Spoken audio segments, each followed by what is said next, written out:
Very happy with the win. Obviously, we got to clean some things up defensively. I felt like missed too many tackles.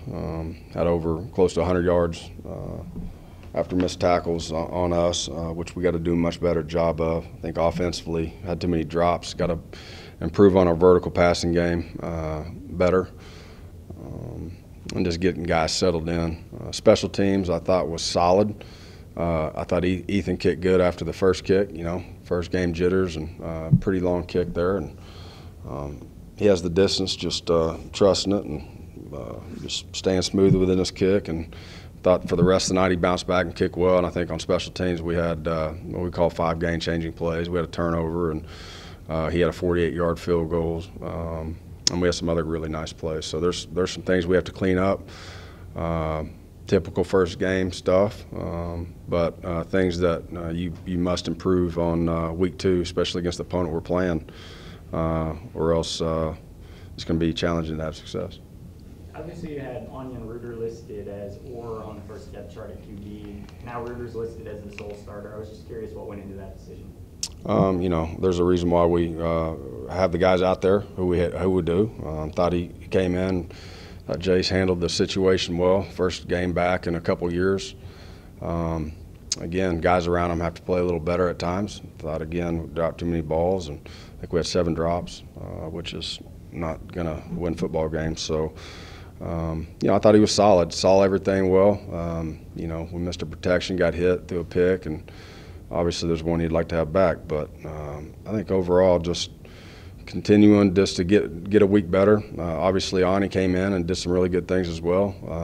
He understands the offense. He's very mature. Both those guys are very mature, and I feel like we have 2 guys we can win with. And I think week in and week out, just kind of see how it goes. But obviously, feel good about where Jace is at, and we feel good about where Ani's at. I think people make too much into the either-or situations a lot of the times. Y'all don't ask either-ors on left guards. There's an either-or at left guard too, right? I haven't heard anybody ask about the left guard's position or the receiver position or running back position. But again, every year everybody wants to talk about the quarterbacks. Their job's to prepare right the week and make sure that they're doing the right things in order to help them give their team success throughout the week. So that's what we're doing. Well, I guess I want to ask you about Roderick Burns then. He is one of those guys on the depth chart with Alonzo Thompson. But just what did you see out of him in game 1? I thought he was phenomenal. Probably between him and Torrey, 2 top performances. And I also thought Bremer and Manasseh played well up front. But had a really good game. A guy that you're extremely proud of, just the amount of work he puts in, and he's had to kind of wait his time. Obviously, he's played ball here, but just in that role on that night, he made some big plays for us. I think he had, I don't know how many yards receiving, but over 100 yards and a big touchdown grab. And, it doesn't surprise me because that's what he's shown, in practice daily. He's very consistent. He practiced the way he performed, to be honest, and that's what everybody has to understand each and every week. Your opportunities throughout the week. What you put on tape during the week is usually what you put on tape on the weekend. So you got to put it all together and make sure you have a good week of preparation, one day at a time. And I think I still believe that if you prepare well as a team, you'll play well as a team. If you have an average week of practice, you're probably going to play average. And so he's one of those guys that's been consistent, and I'm proud of him. Now he just needs to back it up and continue to work hard. And when his number's called, be able to make plays. Is he one of those guys that really had to work at it to get to where he was? Yeah, I obviously came here as a walk-on, and we've had walk-ons around here, especially at that position, who have come in and made a lot of plays for us. You look at a guy like Mike Law, another receiver that came in as a preferred walk-on. Rod's a really good football player. He's been around our system, our culture for 3-4 years, and he understands it and the way he works, and he's got to learn under some really good players, which has really helped him. But he's had to put in the work, and so I'm proud of him. Again, he's worked extremely hard. You talked about the drops that you guys had, the drop issues with 7 of them. Do you just attribute that to being a week 1 thing, or how concerned are you? I hope so. Obviously you hope it's week 1, but we got to catch the football better. Again, something that you must do, and especially when we're going to run the ball, we're going to set up opportunities where they're going to load the box, and you got to be able to make plays out on the perimeter and hit your deep shots. And I think some of it's youth, some of it's just first game jitters. You can say that, but I still think all that's excuse. When your number's called and the ball comes to you, catch the ball. You're a receiver. You receive the ball and take care of your business. Rod's not the biggest guy. What is his skills that translates to the position? Just understands leverage, grass, understands how to get open, and he plays well within the system. He doesn't try to step outside of things he's capable of, and he's not trying to be anybody else. He understands how to get open and find the softness of the zones, or understands leverage and how to get open versus man. So he just, again, the work he's put in, that doesn't come overnight. It comes over years of continuing to work at it and being consistent at it. I think he's been one of those guys of our receiver rooms who's been out there every day, he's been healthy, he's been consistent, and I think it showed up on game day. Again, the guys that perform that way, I mean, you look at DeAndre, he's been out there fall camp, hadn't taken a rep off, he's grinding through it. He understands all the different skill positions. He works hard in the film room, works hard in the weight room, takes care of his body, nutrition, hydration. There's a reason why he played the way he does. And so I'm just a believer in that. I think you're going to play like you prepare. And if you want the most out of your opportunities, you better you prepare that way throughout the week. So, Coach, playing a rival in SMU this weekend, does that preparation, does it ramp up for the week since it is a rival? Preparation's preparation. I think, obviously, we understand who we're playing, and SMU is a very good football team on all three phases. Offensively, they're very explosive, have a lot of skill, not only at the receiver, running back positions, but their tight ends. Up front, they're solid, good run game, play action. They do a good job. And defensively, obviously, a new defensive coordinator, been around a long time, seen a lot of different things, very sound in what he does. Players, you can see just kind of being new in the system. Players played fast. They understand what their alignment assignments are. And then obviously very well in special teams. So they're a solid team. We understand what we're preparing for, and obviously that should motivate you. It should motivate you every single week. But again, every week is making sure that you're going to face a new opponent, and make sure that you come prepared. Obviously, it starts on Sunday with how your recovery goes after the previous game, and your nutrition and your sleep and your body, and then it comes to trying to get as much preparation for yourselves on your own as you can on Mondays, and then coming in here ready to go on Tuesday, fresh and ready and bright-eyed, and it's time to roll. And so I truly believe that you got to take it one day at a time, and I feel like that's how you win. If you win enough days throughout the week, you got the opportunity to win a game, and that just gives you the opportunity, right? So something we got to continue to work on and do. How big is this game for you guys, considering SMU and the rivalry? As I always say, they're all big, but again, we know who we're playing. SMU is always a big game, not only for our players, but our fans, our alumni, their fans, their alumni. It's no secret. And so they've gotten the best of us, especially the last couple of years, and it's a big game. And so we want to focus in on the things that we control, and that's our week's preparation, and then go out and compete. And at the end of the day, see what happens. But it's obviously a big game, Brett. You talked about Rod Burns spending a few years behind Jalen Dart, and you mentioned Mike Lawrence as well. Do you feel like he's just really learned a lot from those guys being behind him? Well, yeah, obviously. You're here playing with those guys and practicing with them and seeing what they do on tape every single day. If you haven't learned, then that's your fault.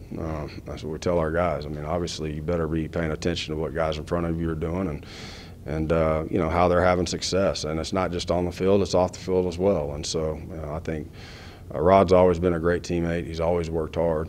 He's always put in the work. And so I think some of it's just getting the amount of reps and getting your opportunities. And when those opportunities come, making the most of them. There's a reason why he was on that depth chart.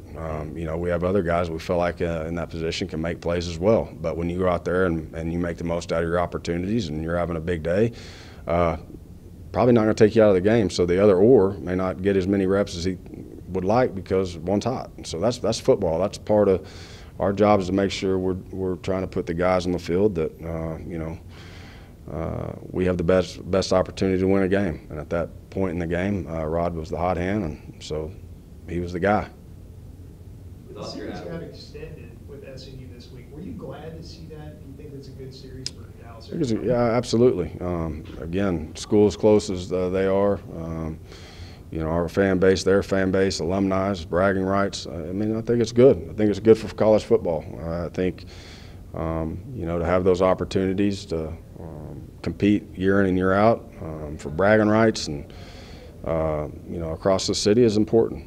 And so anytime you can get that done, I think it's great for college football. Obviously, it is a big rivalry game. SMU had a Twitter post leading up to the game where they called you guys that team from Denton, didn't mention you guys by name. Is that something that adds fuel to you guys' fire at all? There's enough fuel for the game.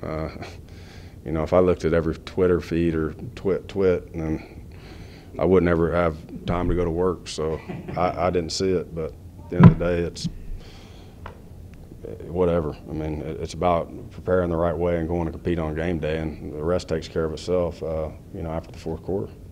Do you feel like it's a good opportunity to beat SMU on Saturday with a new quarterback in Tanner Mordecai after the Shane Buechele era is now done? No, I think he's a great quarterback. Obviously, you know, had a great game, 7 touchdowns, looked incredible. You know, I know where he's come from. I know who he's been. He's been well coached over his career. Maybe not got some of the opportunities he would have liked at another place, but had the opportunity at SMU there and has done a great job. Obviously, he's a really good player, and he has good players around him. So I don't look at it, you know, maybe how a fan does. I don't know, but I know they're a very good football team. They got really good players, and we're going to have to be on top of our game and do the things necessary throughout the week in order to have a chance. Going to see Trey in this game. What's it going to be like to be going against him after you coached him for so many years? It's just part of the game. Part of the game. It's just another player on another team. You know, if you focus in too much about it, everybody you know on the other sideline, it'd be hard to play. I know coaches. I know players. They know us. At the end of the day, it's football. I want to go out there and compete. I'm not worried about faces or names so much as about going out and playing a game and focusing in on that, and the rest take care of itself. Did he contribute a lot while he was here, though? Trey? Yeah, I mean, shit, you've seen it. You've seen, you know, he's had big games for us, and was a really good player. Obviously, he's a good player, and we wish him the best. Go from there. With Oscar Attaway out for the season, is there any concern about the longevity of DeAndre Torrey throughout the season and working him too hard? Nah, not so much. You know, I think part of that's DeAndre, kind of how he prepares and really is trying to take advantage of his opportunities. You know, with the nutrition, with his rehabs and his rest, I think is important. Obviously, this is football. Anything can happen any given week, and so. You know, anytime you got player, you're stressed for every player, every single week, right? You want to stay healthy and get through the game and hopefully have that success, but keep everybody healthy. But this is football, and so there's going to be times where other guys are going to have to step up and make big-time plays at every position. So if I sat and worried about that, it'd be pretty tough, right? So obviously, you know, he had a great game and feel like he's obviously one of our leaders of this team, one of our better players, and we're going to try to keep him as healthy as we can. But at the same time, giving him the opportunities to go out there and have success. But that's our part as coaches to make sure we put him in those positions to do that. Coach Bennett worked down there. Yeah, I talked to him a little bit about it. But do you think this is a special game for him going back to some place that he coached? Has he talked about it? I don't know. He's right outside, I think. Is he coming in? You can ask him. It'd be hard for me to speak on Coach Bennett's behalf. You know, I don't know anything about that situation. I wasn't with him, so that'd be a great question to ask him. The broadcast team could not stop talking about the eagle position throughout the game. Now that we've seen it on game speed, can you give us a little bit more about the flexibility and versatility of the position in the defense? Yeah, and I think Phil can tell you a little bit more, but you know, obviously. Tyreek's done a good job at that position. I think he made a lot of great plays the other night. You know, having to be multiple and the different pressure packages, and whether he's out of the box, in the box. You know, Tyreek's kind of done a little bit of everything in his career here anyway, and so it's kind of a natural position for him. But But it's obviously an important position on our defense. Tommy Bush, made his debut for you guys this last week. What are your impressions of having played in his first game? Solid. You can tell, just been here 3 or 4 weeks, in practice per se with us. And, I think he has a really bright future. I think he's a big, long dude that can run. Still, obviously has a lot of room for improvements and development and continuing to get his body to where it needs to be. And, continuing to learn the offense and just working on, his route running and all of that. But I think he's an explosive guy that can we feel like can make big plays for us. Thought it was a solid start. Just needs to continue to grow and get better. Is he kind of settled in here? I think so. He's had a great attitude. Great person to be around. I feel like he's had a lot of fun, and I have with him anyway. I think he's a great young man that works extremely hard. It's important to him. He wants to be really good, and that's you'd be surprised. I mean, that's not in everybody, right? To have that drive and determination to be great, and I think he has that. And I think if he just continues to stay on track, he can do some big-time things. But it's early. It's game one, and just like any other young guy or any other new face, game one, you're going to have a little bit of jitters. It's going to be everything's kind of fresh and new. You don't know how the players react. You don't know how the coaches react throughout game until you've been out there with the bullets flying. And so overall, I thought it was solid. And again, we have a lot of things we need to improve on in order to play a good football team. But it's a good start.